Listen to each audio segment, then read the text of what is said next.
நீங்கள் பார்த்துக் கொண்டிருப்பது உங்கள் விஜய்.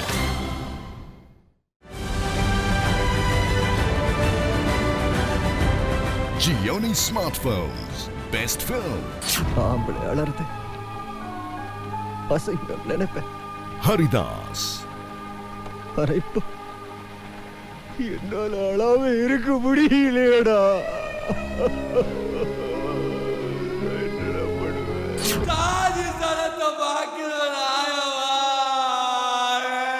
பரதேசி.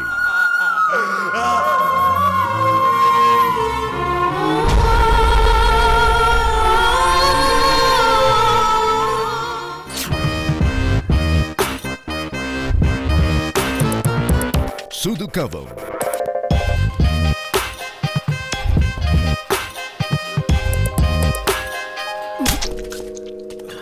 துப்பாக்கி வச்சிருக்கிறேன் சிரிக்கிற.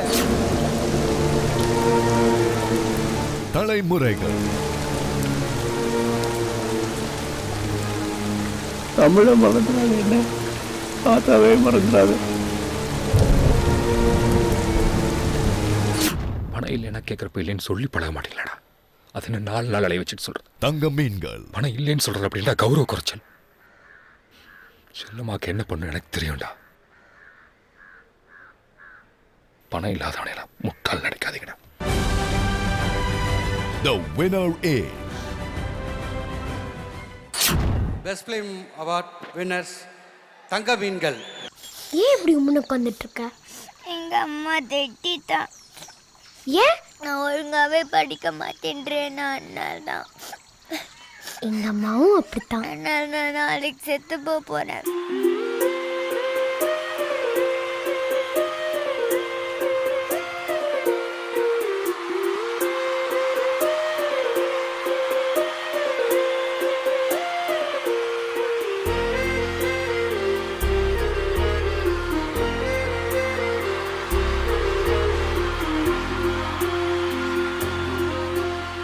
ராம் தங்க மீன்கள் அப்படிங்கிறது ராமுக்கு ஒரு தவம்னே சொல்லலாம்.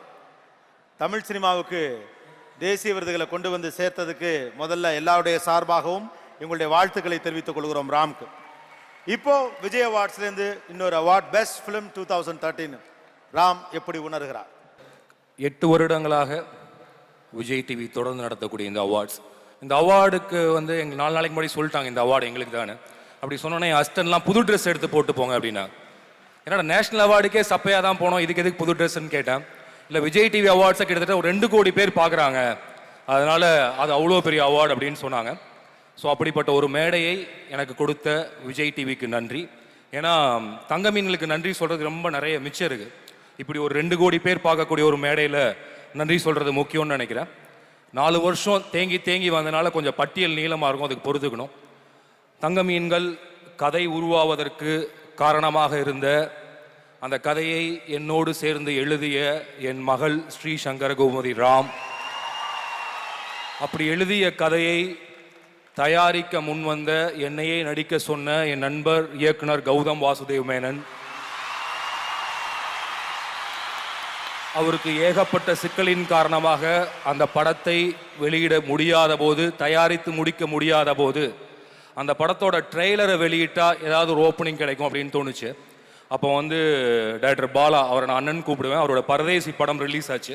அவருக்கு நான் ஃபோன் பண்ணேன், அவங்கள்ட்ட ஒரு 2 நிமிஷம் பேசணும் உங்களை வந்து பார்த்து அப்படின்னு. என்னன்னு கேட்டார், இல்லை என்னோட படம் தங்க மீன்கள், அதோட ட்ரெய்லரை உங்கள் படத்தோட சேர்க்கணும், அதுக்கு எதுக்கு நேரில் வந்து பார்க்குற, ட்ரெய்லரை சேர்த்துடலாம், ஜேஎஸ்கேன்னு ஒருத்தர் தான் பரதேசி முழுக்க வாங்கியிருக்காரு, அவர்கிட்ட நான் சொல்லிடுறேன்னாரு. ஸோ அப்படி கேட்டுட்டு ட்ரெய்லர் போடுறதுக்கு காசு இருக்கா அதுக்கு தரவான்னு கேட்டார். அப்படி சொன்ன பாலா அண்ணனுக்கும் அன்று முதல் தங்க மீன்களுடைய ட்ரெய்லரை தன்னுடைய பரதேசியில் சேர்த்த ஜேஎஸ்கே சார், அப்புறம் அந்த படத்தை முழுவதுமாக வாங்கி எஞ்சியிருந்த வேலைகளை முடித்து அதை திரைக்கும் கொண்டு வந்து தேசிய விருதிற்கு கொண்டு போய் இந்தியன் பனோரமாவுக்கு கொண்டு போய் இன்னும் நாசிக், பூனே நிறைய இன்டர்நேஷ்னல் ஃபெஸ்டிவல்ஸ்க்கெலாம் கொண்டு போனேன். இன்னைக்கு என்னுடைய அண்ணன் அடுத்த படத்தையும் தயாரித்து கொண்டு இருக்கக்கூடிய ஜேஎஸ்கே சார், இவருக்கு எல்லாத்துக்கும் என்னுடைய நன்றிகள். தங்க மீன்களில் வந்து ஒரு அந்த டீசரில் ஒன்று வரும், மகள்கள் கேட்பவற்றை முடியாது என்று சொல்லிவிடக்கூடாது என்கிற வாழ்க்கையை வாழத்தான் அப்பாக்கள் ஆசைப்படுகிறார்கள் அப்படின்னு சொல்லி. இந்த படத்தில் என் மகளாக நடித்த செல்லம்மா சாதனா, அவள் வந்து கிட்டத்தட்ட 1 மாதத்துக்கு முன்னாடி இருந்து துபாயில் இருக்கா. நான் எப்போ டிக்கெட் போட்டு கிளம்பி வரணும்னு கேட்டா. என்னன்னா விஜய் அவார்ட்ஸில் எனக்கு அவார்டு இருக்கும், நான் எப்போ கிளம்பி வரணும்னு கேட்டா.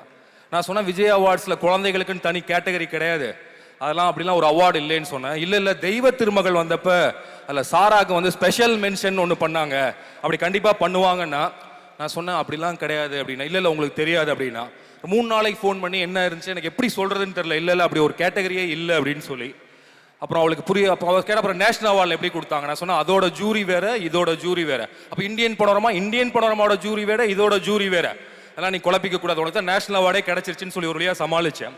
நான் விஜய் அவார்ட்ஸ் வைக்கக்கூடிய கோரிக்கை என்னன்னா, நீங்கள் நிறைய சூப்பர் சிங்கர்ஸ் நடத்துறீங்க, அதே மாதிரி உங்களுடைய இந்த அவார்ட் கேட்டகரியில் குழந்தைகளுக்குன்னு ஒரு பிரிவை கண்டிப்பாக உருவாக்கணும் அப்படிங்கிறது கட்டாயமாக. அப்புறம் நான் நிறைய பேர் நன்றி சொன்னேன். என் டீமுக்கு இன்னும் சொல்ல, என் அசிஸ்டன்ட் டைரக்டர்ஸ், என் கேமராமேன், என்னுடைய எடிட்டர், என்னுடைய சினிமோட்டோகிராஃபர், கூட வேலை பார்த்த எல்லாரும், குறிப்பாக சொல்லணும்னா யுவன். தங்க மீன்களுடைய நிஜ ஹீரோ யுவன் தான். ஏன்னா நேஷனல் அவார்டில் வந்து ஒரு ஓட்டில் பெஸ்ட் மியூசிக் டைரக்டர் போச்சு. அண்ட் இந்தியன் பனோரமாவில் படம் பார்த்த ஃபாரின் டிரெக்டர்ஸ்லாம் யார் பேக்ரவுண்ட் ஸ்கோர்னு கேட்டாங்க. அதே தான் ஹைதராபாத் ஃபிலிம் ஃபெஸ்டிவலில் நடந்துச்சு. ஸோ தங்க மீன்களுக்கு வந்து இசை கொடுத்ததும் அதுக்கு ஒரு முக்கியமாக ஆனந்த யாழைங்கிற பாடல் கொடுத்ததும். நான் யுவனுக்காக இந்த வருடத்தின் இந்தியாவினுடைய தலை சிறந்த பாடலாக தேர்ந்தெடுக்கப்பட்ட உங்களோட நாமினேஷன்லையும் இல்லாத அந்த ஆனந்த யாழலை ஒரு 2 வரி போடுற மாதிரி கேட்டுக்கிறேன். இல்ல அது ஒரு கேட்டகரியில் அது வருது ராம். இல்ல கேட்டகரியில் இல்ல. இங்க யாராவது ஆனந்த யாழை பாட தெரிஞ்சவங்க இருக்கீங்களா? 2 வரி. செல்வம். மகள்களை பெற்ற அப்பாக்களுக்கு மட்டும்தான் தெரியும் முத்தம் காமத்தில் சேர்ந்ததில்லை என்று.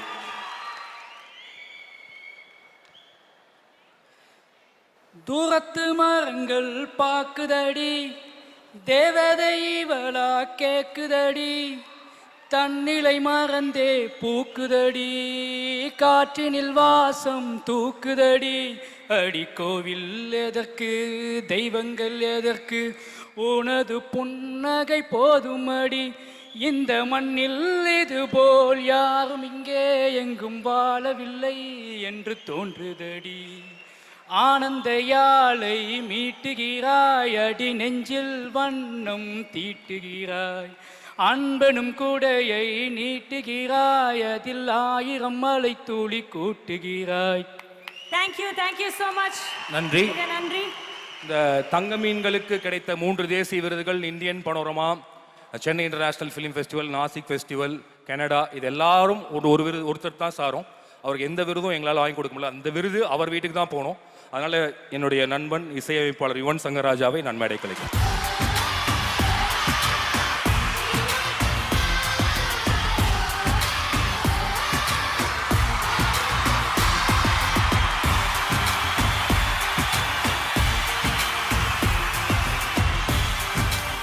ரொம்ப நன்றி. Thank you so much for joining us.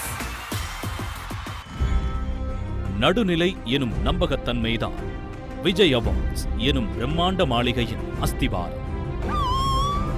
நியாயமான திறமைகளுக்கு வழங்கப்படும் நேர்மையான விருதுகளின் மூலம் ஒவ்வொரு ஆண்டும் தனது அஸ்திவாரத்தை பலப்படுத்தியே வளர்ந்து கொண்டிருக்கிறது விஜய் அவார்ட்ஸ்.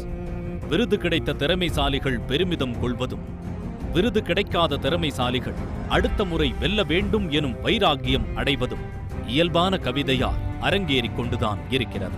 பிரம்மாண்டமாய் அரங்கேறி முடிந்த 8வது விஜய் அவார்ட்ஸ் நிகழ்ச்சியில் சிறந்த படத்திற்கான விருது தங்க மீன்கள் படத்திற்கு வழங்கப்பட்டது. அப்போது மேடை ஏறிய இயக்குனர் ராம் விருது பற்றிய தனது கருத்துக்களை லேசான ஆதங்கத்தோடு வெளிப்படுத்தினார். இன்னும் சில விருதுகளை எதிர்பார்த்திருந்த ஏக்கம் அவரது பேச்சில் வெளிப்பட்டது.